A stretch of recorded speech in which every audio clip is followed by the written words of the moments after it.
Bismillahirrahmanirrahim. Alhamdulillahirabbil alamin wassalatu wassalam ala asyrafil anbiya'i wal mursalin wa ala alihi wa sahbihi ajma'in. Subhanaka la ilma lana illa ma 'allamtana innaka antal alimul hakim. Rabbi shrah li sadri wa yassir li amri wahlul 'uqdatam min lisani yafqahu qawli. Amma ba'd.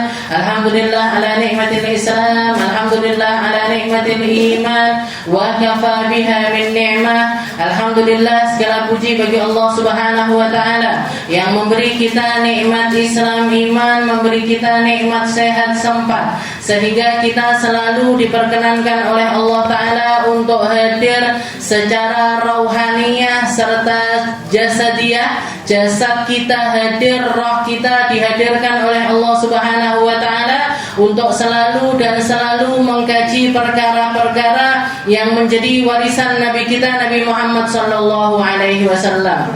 Sebuah warisan yang terang benderang, sebuah warisan yang tidak ada keraguan di dalamnya, sebuah warisan yang ketika kita berpegangan dengannya tidak akan pernah tersesat sama sekali untuk mengarungi kehidupan di atas muka bumi ini ataupun kehidupan selanjutnya setelah kematian.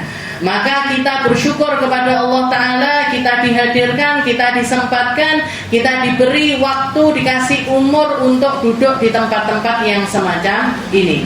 Maka semoga apa yang kita lakukan ini dipandang sama Allah Ta'ala dengan pandangan rahmatnya, dijadikan kita hamba-hamba yang hatinya diperbaiki sama Allah Ta'ala, cara berfikirnya diperbaiki sama Allah Ta'ala, sehingga Allah Ta'ala berkenan untuk memperbaiki seluruh alur kehidupan kita menuju setiap kebaikan, menuju setiap keindahan, menuju cahayanya Allah Subhanahu wa Ta'ala.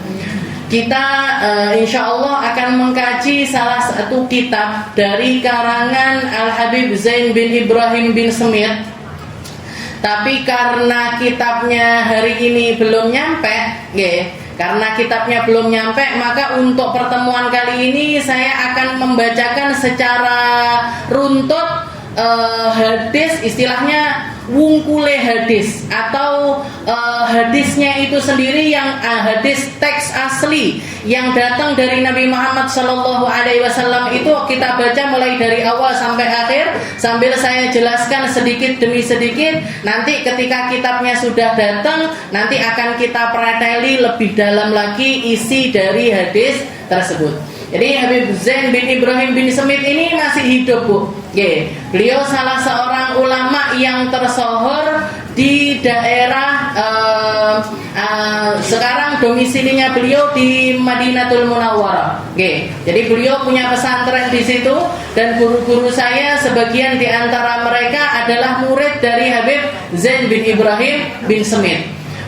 Habib Segaf Baharun itu muridnya beliau. Habib Ali Baharun adiknya Habib Segaf itu juga murid dari Habib Zain bin Ibrahim bin Smith. Dan beliau ini dikatakan salah seorang ulama yang memiliki rasa keilmuan, istilahnya bahkan dikatakan setara dengan Habib Umar bin Hafid. Cuman karena beliau lebih sepuh, lebih senior, jadi untuk pergi dakwah, untuk keliling-keliling itu sudah nggak kuat.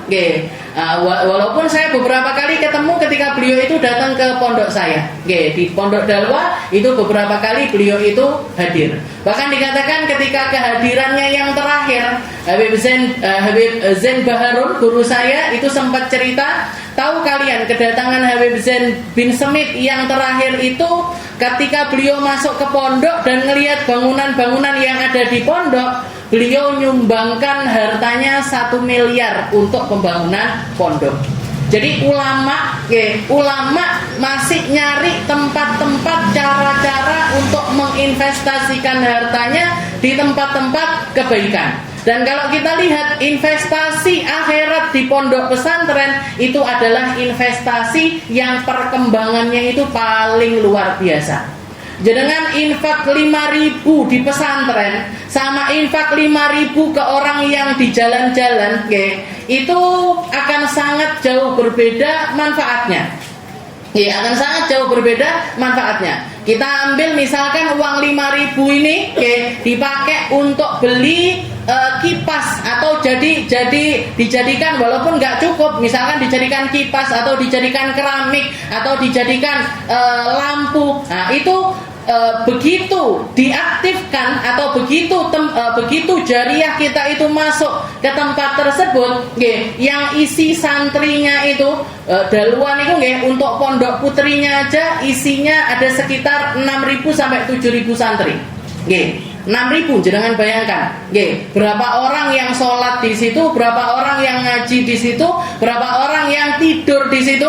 Katanya Nabi Muhammad SAW, naumul alim ibadah. Tidurnya orang yang alim atau tidurnya orang yang belajar itu ibadah. Maka ketika kita investasi di tempat seperti itu, harta kita ini langsung nyumber, nggak karu-karuan, Bu. 5.000. Tapi kalau misalkan kita kasih ke orang di jalan-jalan, misalkan nanti dia pakai minum atau dia pakai beli makanan, ya sudah masuk ke perutnya. Orang yang istilahnya zikirnya orang itu sama yang di pesantren kira-kira sama apa mboten? Enggak sama. Mereka belajar apa enggak? Yang di sini nggak belajar rata-rata, paling istilahnya hidupnya dipakai buat gitu, rokokan, Wong saya itu pernah Ramadan, di lampu merah itu ada orang minta, tangan kanannya minta, tangan kirinya megang rokok, tangan kanannya minta, tangan kirinya megang rokok. Saya nggak interest sama sekali ketika melihat orang yang minta dengan, berarti kan dia beli rokok datang dari mana? Masa ngelinting dewe apa nandur mbako dewe, kan kalaupun semuanya dibeli pakai uang. Jadi jariahnya kita ke orang yang seperti ini akan sangat berbeda. Itu Habib Zain bin Samit. Putrinya beliau sendiri, ketika ditanya tentang abahnya, komentar kamu seperti apa tentang abahmu ini, bagaimana? Katanya beliau, saya kalau tinggal sama abah atau ada di dekatnya abah saya, ka'annani fil jannah, seakan-akan saya itu ada di dalam surga. Habib Zain bin Samit itu, beliau cerita, putrinya Habib Zain ini cerita, abah saya itu bahkan naik tangga, untuk naik tangga rumah atau naik tangga kasur atau naik turun dari satu tempat ke tempat yang lainnya, itu di setiap anak tangga itu zikirnya beda-beda, doanya beda-beda. Jadi naik tangga satu, zikirnya beda, doanya beda. Naik tangga satunya lagi, zikirnya beda, doanya. Jadi kehidupannya seluruhnya, seluruh kehidupannya ada di dalam peribadatan, ada di dalam pengkhidmahan, ada di dalam ilmu-ilmu.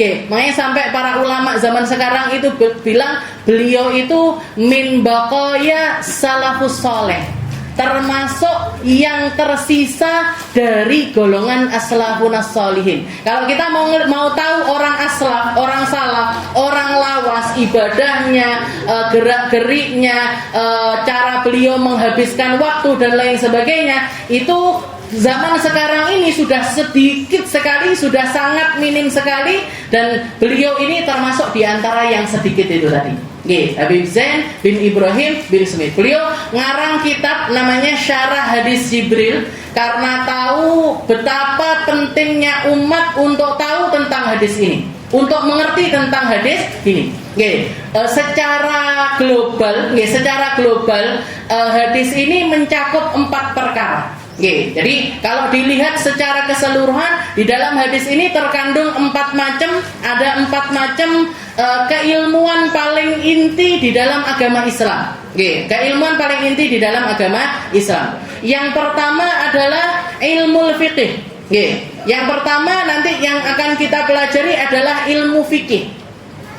Ilmu fikih ini apa? Ilmu yang ngatur ibadah kita kepada Allah Subhanahu wa ta'ala. Juga ngatur muamalah kita dengan sesama manusia. Karena sebagian dari rukun Islam itu juga ada kaitannya dengan manusia, yaitu zakat.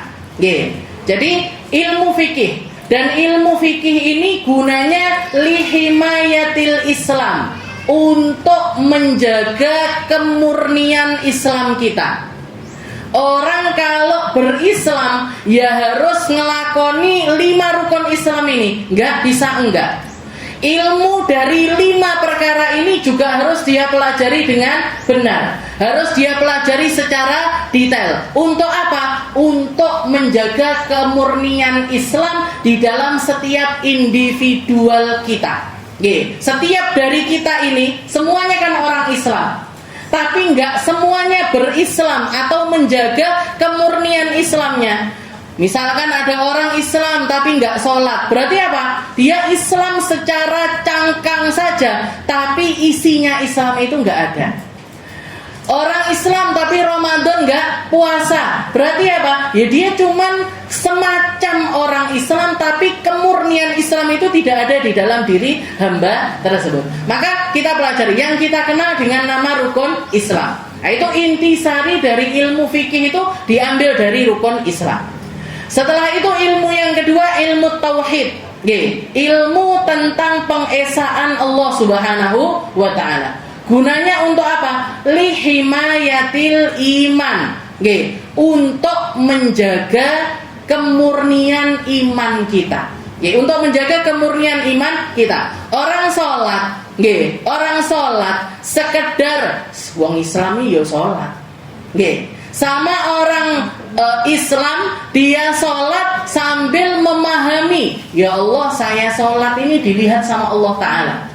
Malaikat-malaikat ada di sekitaran saya, perintahnya ada di dalam Al-Quran. Dan juga jadi percaya dengan setiap keimanan-keimanan yang iman kepada Allah, iman kepada kitab, iman kepada para nabi, iman kepada para malaikat, iman kepada hari kiamat, iman kepada takdir baik buruknya, semuanya datang dari Allah Subhanahu wa ta'ala. Maka kalau misalkan Islam itu adalah wadah, misalkan Islam itu adalah gelas, maka isinya adalah iman.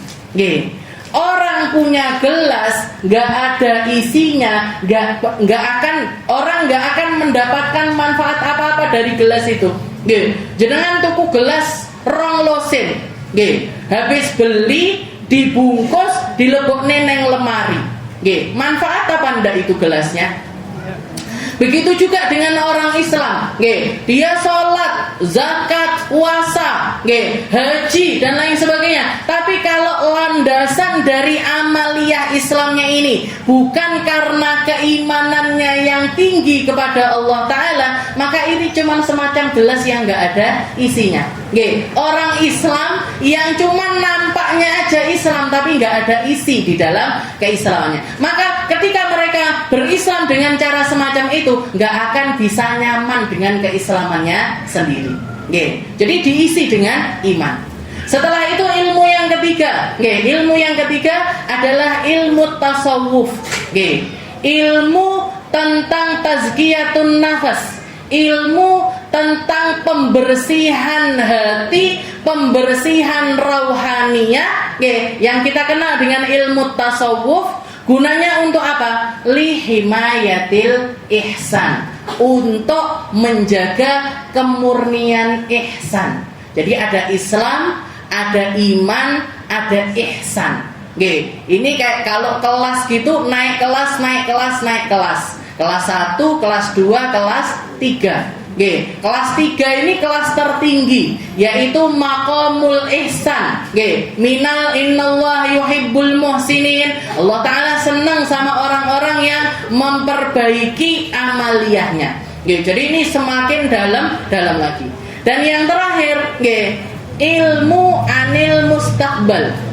Ilmu atau pengetahuan tentang sesuatu yang akan terjadi di masa depan.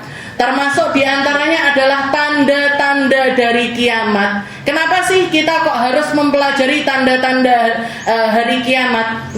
Agar kita tahu apa yang menjadi alamatnya, apa yang menjadi pertandanya, lalu apa yang harus kita siapkan untuk menghadapi hari kiamat tersebut.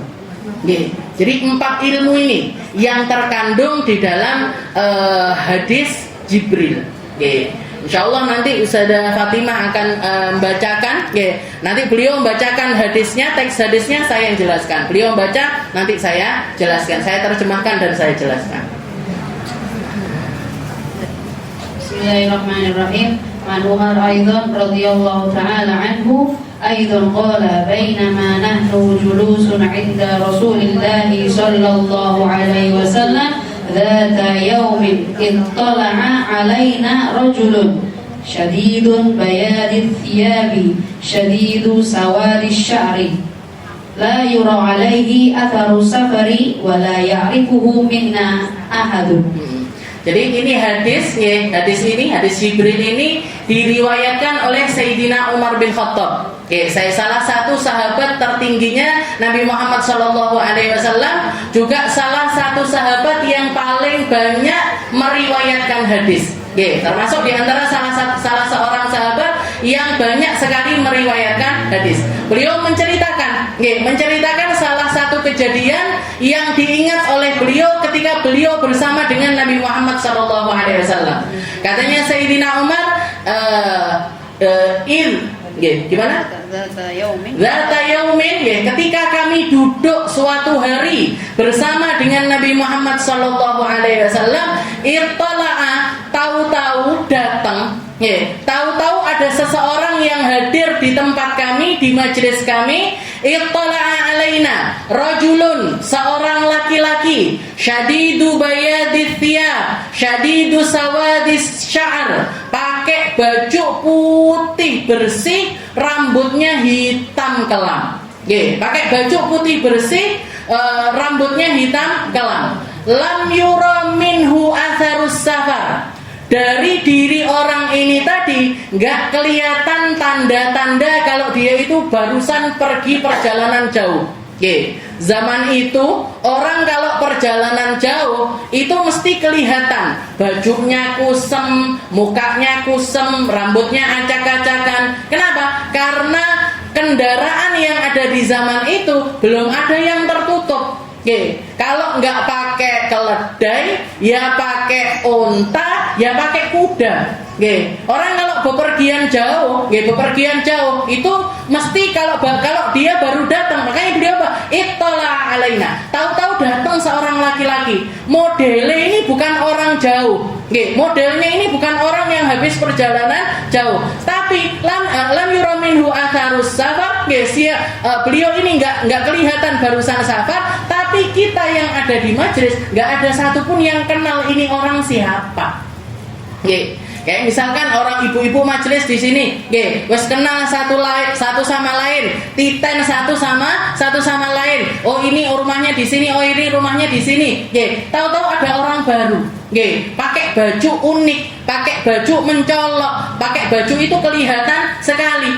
Kita semuanya ketika dia datang, apalagi datangnya ini dengan cara yang tahu-tahu datang langsung mendekati Nabi Muhammad SAW, duduk adep-adepan sama Rasulullah. Maka semua itu saling nanya, "Ki wong sapa? Ini siapa? Ini siapa?" Nah, ketika orang-orang nanya seperti itu, katanya Sayyidina Umar, nggak ada satupun di antara kita yang kenal sama dia, tapi dari modelnya dia bukan orang jauh. Siapa ini?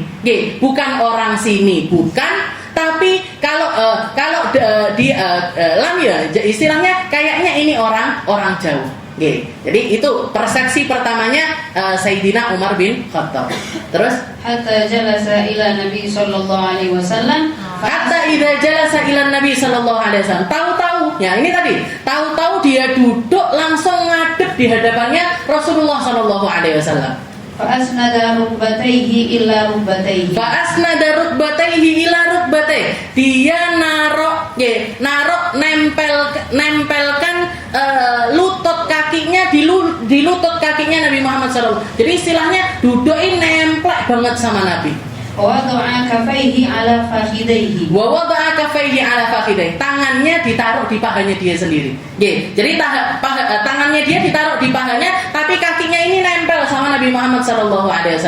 Para ulama mengatakan, jadi maksudnya apa? Dari perkataannya Sayyidina Umar ini apa? Ini nunjukkan kayak orang yang lagi kehausan untuk nyari ilmu. Dia duduk dengan duduknya talabul ilm, duduk dengan duduknya orang yang mau belajar, dan ada adab di situ, ada keinginan di situ, ada keseriusan di dalam hal tersebut. Makanya para ulama mengatakan kalau kita mau belajar sama para ulama, kita bisa nirukan apa yang dilakukan oleh laki-laki ini kepada Nabi Muhammad SAW. Jenengan kalau ngaji, salah satu adab yang pertama yang harusnya dilakukan adalah nyari tempat paling depan. Ojo malah oyok-oyokan sendenan.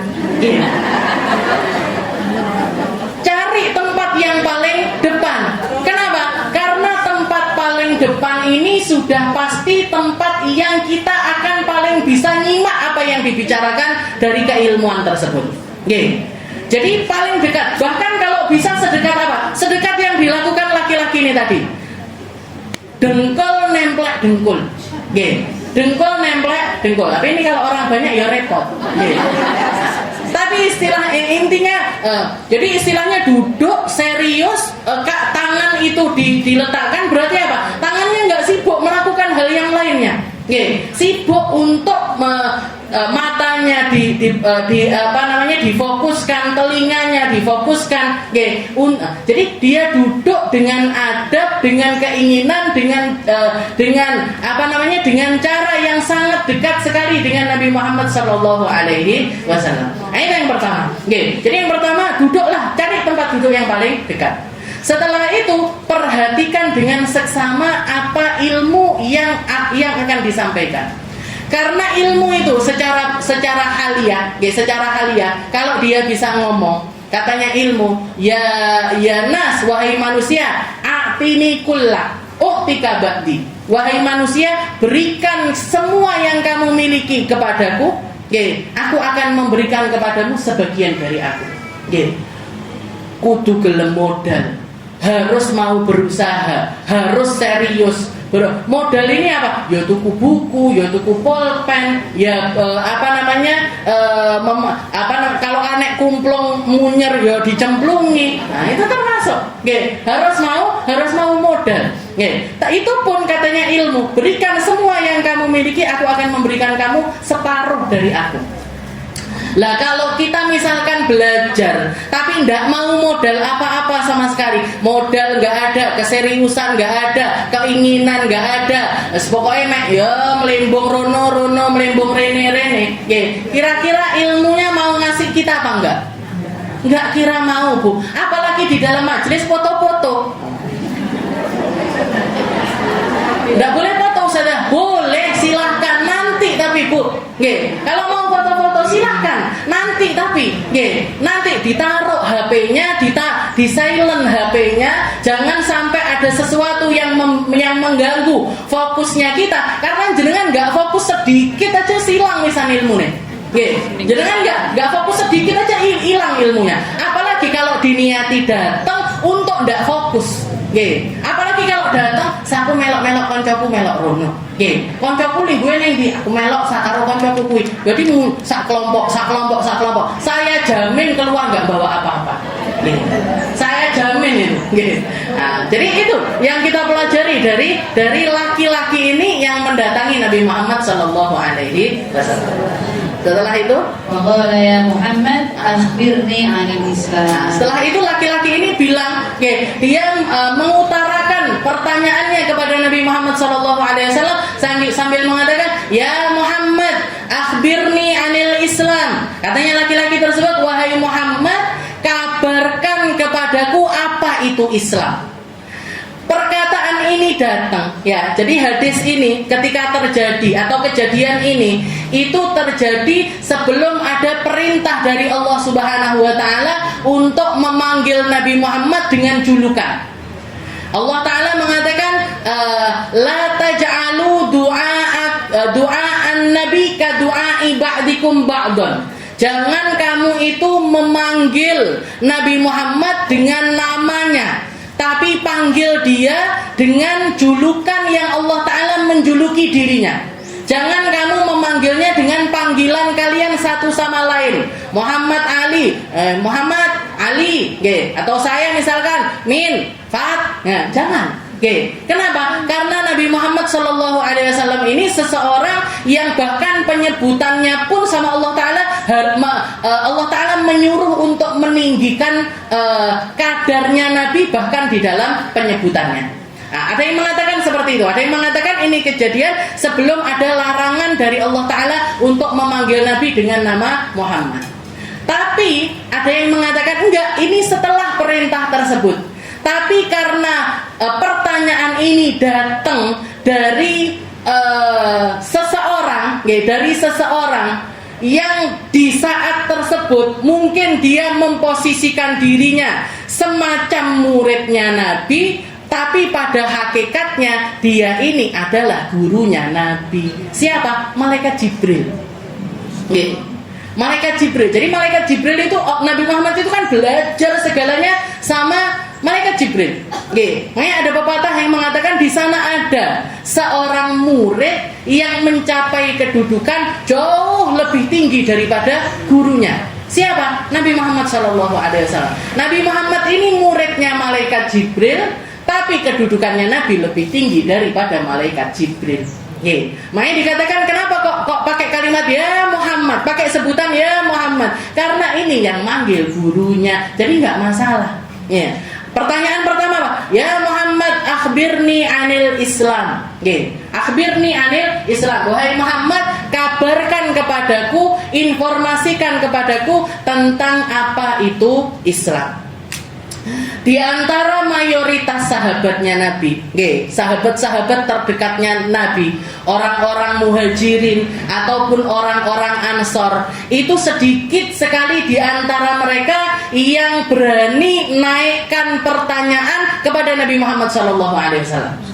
Bahkan dikatakan Sayyidina Abdullah bin Abbas itu ketika ngitung pertanyaannya para sahabat, itu beliau nggak menemukan pertanyaan sahabat lebih dari 13 pertanyaan yang semuanya diabadikan sama Allah Ta'ala di dalam Al-Quran. Yas'alunaka 'anil mahid, yas'alunaka 'anil khamri wal maisir, yas'alunaka 'anis sa'ah, yas'alunaka 'anil ahillah, yas'alunaka madza yunfiqun. Banyak jangan kalau baca di dalam Al-Qur'an di awal ayat itu Allah Taala pakai kalimat yas'alunaka. Mereka bertanya kepadamu wahai Muhammad. Mereka bertanya kepadamu wahai Muhammad. Ini siapa ini yang bertanya? Yang bertanya adalah para sahabat-sahabatnya Nabi Muhammad SAW. Semuanya diabadikan sama Allah Ta'ala. Mereka nanya tentang perkara haid, mereka nanya tentang syahrul haram, qitalun fi, peperangan di dalam ashurul hurum itu gimana hukumnya, tentang khamr wal maisir, tentang minuman keras, tentang apa yang harusnya diinfakkan. Banyak pertanyaan. Jadi itu tidak lebih dari 13 pertanyaan. Nah, kalau ada pertanyaan-pertanyaan lainnya, itu biasanya datang dari A'rabi, datang dari orang-orang Badui, orang-orang gunung-gunung yang sering melontarkan pertanyaan-pertanyaan, tapi pertanyaannya ini penuh dengan kecerdasan, sesuatu yang orang kota itu biasanya nggak kepikiran sama hal tersebut. Ini orang-orang Badui, makanya dikatakan para sahabat itu seneng kalau ketemu Badui-Badui yang turun dari gunung datang untuk nanya sama Nabi Muhammad SAW. Ketika pertanyaan ini, Sayyidina Umar dan juga orang-orang yang duduk bersama Nabi itu mengira yang nanya ini adalah salah seorang dari A'rabi tersebut. Nah, dikatakan akhbirni anil Islam. Kabarkan kepadaku tentang Islam. Terus faqala Rasulullah sallallahu alaihi wasallam, al-Islamu an tashhada an la ilaha illallah wa anna Muhammadan Rasulullah wa tuqimus shalah wa tu'tiyaz zakah wa tasuma ramadhana wa tuhajjal baita in tahujjul baita in istata'ta ilaihi sabila. Jadi 5 ini tadi. Dikatakan akhbirni anil Islam, kabarkan kepadaku tentang Islam. Katanya Nabi Muhammad SAW, al-Islam an tashhada an la ilaha illallah wa anna Muhammadar Rasulullah. Syaratnya orang Islam yang pertama adalah mengucapkan 2 kalimat syahadat, wa an tuqimas shalah, setelah itu melaksanakan salat, wa tu'tiyaz zakah, setelah itu menunaikan zakat hartanya dia ataupun juga zakat fitrahnya dia, wa tasuma Ramadan, setelah itu mengerjakan puasa di bulan Ramadan, wa tahujjal bait man istata'ta ilaihi sabila. Setelah itu berangkat haji bagi mereka-mereka yang mampu untuk berangkat, baik hartanya ataupun juga kemampuan dirinya. Dirinya mampu, hartanya ada, budal. Tapi kalau misalkan dirinya mampu, hartanya nggak ada, nggak wajib. Hartanya ada, dirinya yang nggak mampu, entah karena sepuh, entah karena sakit, berarti nggak wajib. Nah, jadi antahujjal bait, tapi ada embel-embelnya, manis tatokta ilaihi sabila, yang mampu berangkat haji. Habis itu? Oh, la sodakta. Dikatakan di sini yang bikin sahabat heran ketika dia nanya, setelah itu dijawab sama Nabi, tahu-tahu laki-laki ini bilang sodakto, bener. Katanya Sayyidina Umar, fa'ajibna minhu, yas'aluhu summa wa yusaddiquhu. Kita ini heran, iki wong piye? Sing teko. Setelah itu dia sendiri juga yang membenarkan dari apa yang diucapkan sama Nabi Muhammad SAW. Ini kan berarti apa? Berarti pertanyaannya itu bukan karena pengen nyari tahu, tapi pengen ngetes. Bukan pengen nyari tahu tapi pengen, dia ini orang berarti, seru berarti. Nyapa tapi kok dadak.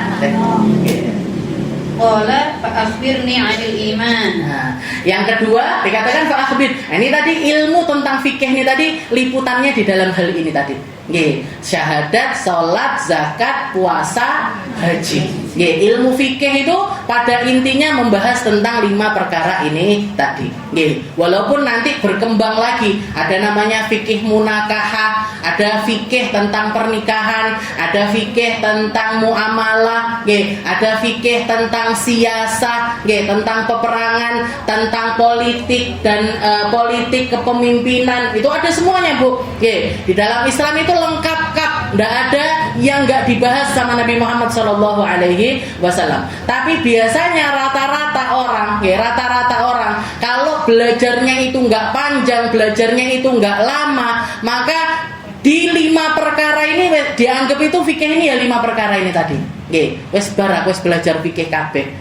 Padahal masih ada episode-episode selanjutnya. Nah, ini yang belajar sampai detail sampai ke akhir-akhir ini. Nah, ini mereka yang sekarang ini kita anggap sebagai orang-orang yang berilmu. Akhbirni anil iman. Qala an tu'mina billah wa malaikatihi wa kutubihi wa rusulihi wal yawmil akhir wa tu'mina bil qadari khairihi wa syarrihi. Wa syarrihi minallah. Enggak ada. Jadi dikatakan kalau iman apa wahai Muhammad? Laki-laki ini nanya lagi, wa mal iman, apa iman wahai Muhammad? Nabi Muhammad SAW menjawab, antu minabillah, beriman sama Allah, wa malaikatihi, sama malaikat-malaikatnya Allah, wa kutubihi, kitab-kitabnya Allah, wa rusulihi, para rasul-rasulnya Allah, wa bil yaumil akhir, percaya dengan datangnya hari akhir, wa bil qadari khairihi wa syarrihi minallah, percaya atas setiap takdir yang berlaku, baik buruknya semuanya datang dari Allah Subhanahu wa ta'ala. Ketika orang menyempurnakan keimanannya di dalam 6 perkara ini tadi, kalau rukun Islam 5, kalau rukun iman 6, kalau mereka menyempurnakan 6 keimanan ini tadi, sempurnalah iman dari hamba tersebut.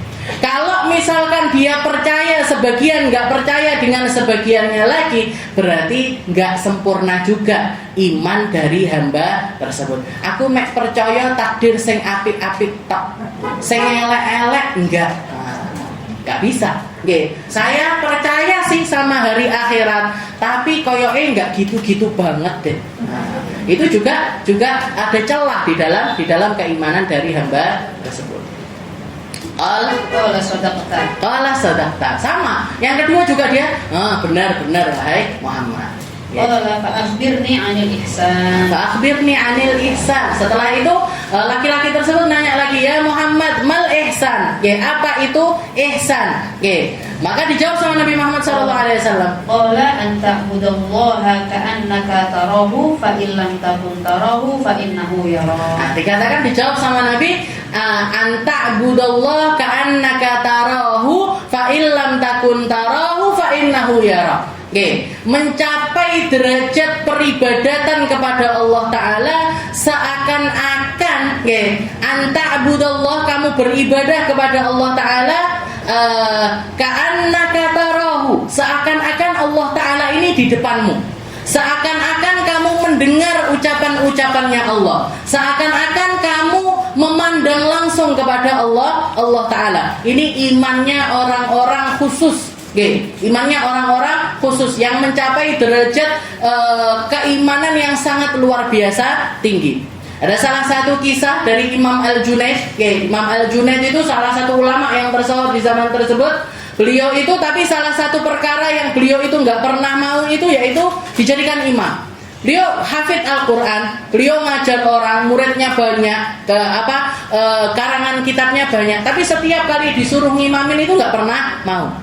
Nah, dikatakan Imam Junaid ini pernah datang ke Masjidil Haram. Datang ke Masjidil Haram, orang-orang tahu tentang keilmuannya Imam Junaid, maka Imam Junaid ini di depan disuruh maju ke depan. Jangan yang jadi imam, kamu aja yang jadi imam, kamu aja yang jadi imam.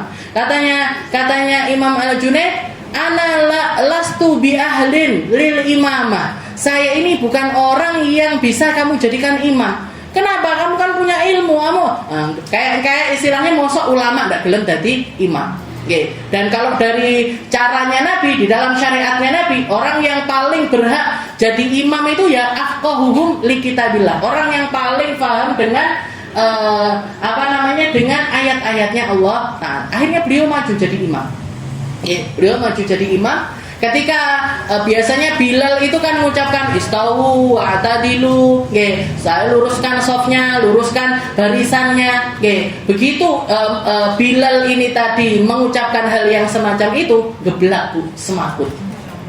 Imam Junaid ini tadi langsung jatuh pingsan, digotong sama orang-orang, dicipratkan air, baru setelah itu sadar lagi, ditanya, jenengan ini kenapa? Akhirnya sholatnya diimami orang lain. Sholatnya diimami orang lain, ditanya, kenapa jenengan ini kok pingsan ini kenapa?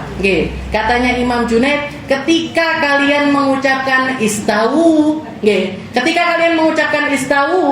ka'anna qailun minas sama yasma'uni, saya mendengar ucapan yang ada di langit. Ada suara yang terngiang-ngiang di telinga saya. Suara tersebut mengatakan, halistawaita anta, apa kamu ini sudah lurus kok sampai meluruskan orang lain?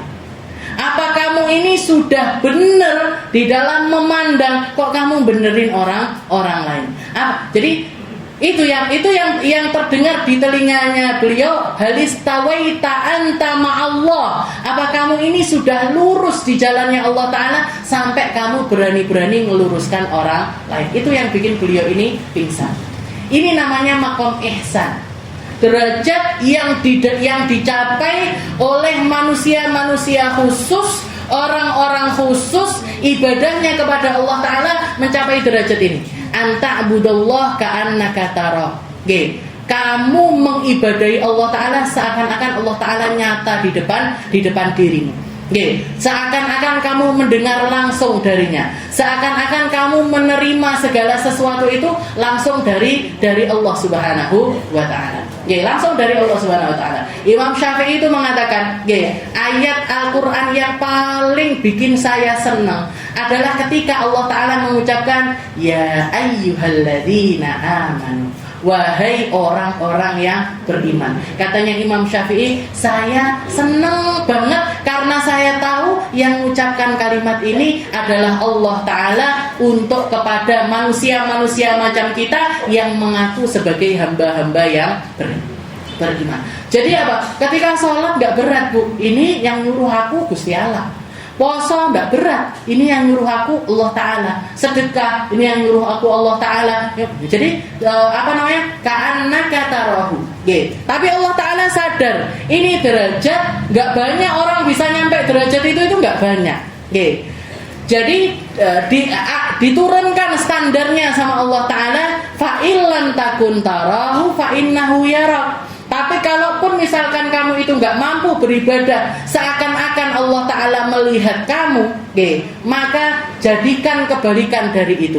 Beribadahlah kepada Allah Ta'ala seakan-akan kamu dilihat sama Allah. Fa illam takun tarahu fa innahu yarak. Ketahuilah bahwasanya Allah Ta'ala selalu memandang kepada dirimu.